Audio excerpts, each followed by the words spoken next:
अध्यक्ष महाराज, आशिष शेलार साहेबांनी जो मुद्दा मांडला, माझा त्याला जोडून एक मुद्दा आहे. या सभागृहाचे ते कोण सदस्य आहेत जे या कारस्थानामध्ये होते अध्यक्ष महाराज, याचा खुलासा झाला पाहिजे. याचा खुलासा झाला पाहिजे.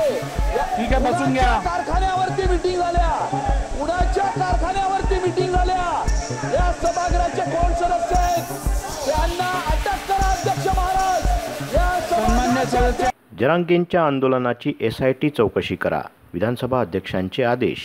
SIT चौकशीसाठी आशिष शेलार विधानसभेत तर प्रवीण दरेकर विधान परिषदेत आक्रमक. मराठा आरक्षणाचे आंदोलक मनोज जरांगे यांच्या आंदोलनाची SIT चौकशीचे आदेश दिले आहेत. आशिष शेलार यांनी जो आज अत्यंत महत्त्वाचा मुद्दा, अत्यंत संवेदनशील मुद्दा या सभागृहात मांडला आहे, त्याची सभागृहाने नोंद घेतलेली आहे. यावरती सन्मान्य विरोधी पक्ष नेते आणि सन्मान्य बाळासाहेब थोरातांनी आपलं पण मत व्यक्त केलं आहे. यातून एक स्पष्ट होतं की अशा प्रकारच्या हिंसक वक्तव्याचं कोणीही समर्थन करू शकत नाही. आणि हिंसा, बसून घ्या, आता बसून घ्या, असं काय करताय, बसून घ्या. हिंसा अथवा हिंसक वक्तव्याला लोकशाहीत कुठेही स्थान नाही. ज्याचा लोकशाहीवरती विश्वास आहे तो हिंसा अथवा हिंसक वक्तव्याचा कधीही वापर करणार नाही. असं असल्यामुळे संसदीय लोकशाहीला जपणं हे या सभागृहाची जबाबदारी आहे आणि त्या संदर्भात योग्य उपाययोजना करणं ही शासनाची जबाबदारी आहे. ही अत्यंत गंभीर घटना आहे. या घटनेतून राज्यात अथवा देशात चुकीचा मेसेज जाणं अत्यंत डेंजरस किंवा घातक असेल. त्यामुळे या संपूर्ण विषयाचा गांभीर्य लक्षात घेता शासनाने या संदर्भातली सखोल चौकशी SIT मार्फत करावी. अर्थसंकल्पीय अधिवेशनाला सुरुवात झाल्यानंतर दोन्ही सभागृहांमध्ये यावरून सत्ताधाऱ्यांनी जोरदार मागणी केली. त्यानंतर विधानसभा अध्यक्षांनी हे आदेश दिले.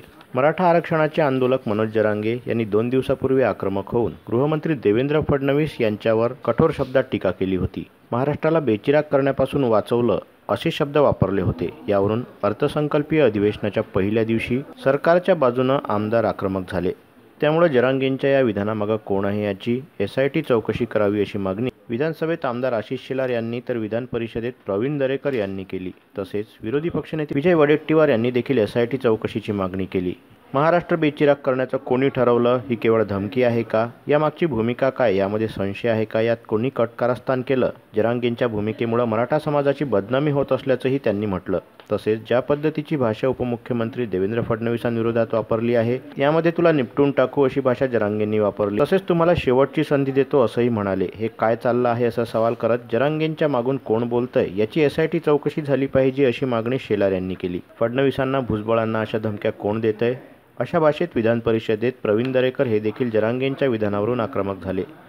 त्यांनी देखील या विधानामागे कोण आहे याची SIT चौकशी करावी अशी मागणी केली. दरम्यान वडेट्टीवार यांच्या मागणीला दुजोरा देत जरांगेंनी माझ्यावरही खालच्या भाषेत बोलले, पण आम्ही ऐकून घेतलं. पण जरांगेंच्या विधानामागे कोण आहे याची खरोखरच SIT चौकशी करावी अशी मागणी वडेट्टीवार यांनी केली आहे.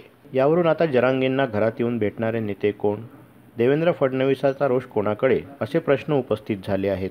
नेमकं जरांगे यांच्या आंदोलनामागे कोण आहे? त्यांनी कोणासोबत बैठका घेतल्या? जरांगेंना घरात येऊन भेटणारे नेते कोण? त्यांना पैसे कोण पुरवतं? हे प्रश्न समोर येत आहेत असं फडणवीस म्हणाले. मराठा आरक्षणाचे आंदोलक मनोज जरांगे यांनी 2 दिवसापूर्वी आक्रमक होऊन गृहमंत्री देवेंद्र फडणवीस यांच्यावर कडवी टीका केली होती. मला जरांगे पाटील यांच्यासोबत काही देणं घेणं नाही. त्यांनी जी स्क्रिप्ट वाचली ती रोज काही जण बोलतात, तीच आज जरांगेंनी वाचली. आमच्याकडे सर्व माहिती आहे. ही सगळी चौकशी करून हे षडयंत्र बाहेर काढलं जाईल असंही देवेंद्र फडणवीस यावेळी म्हणाले. व्हिडिओला लाईक करा, शेअर करा. मंडल न्यूजच्या YouTube चॅनलला सबस्क्राईब करा आणि फेसबुक पेजला फॉलो करा.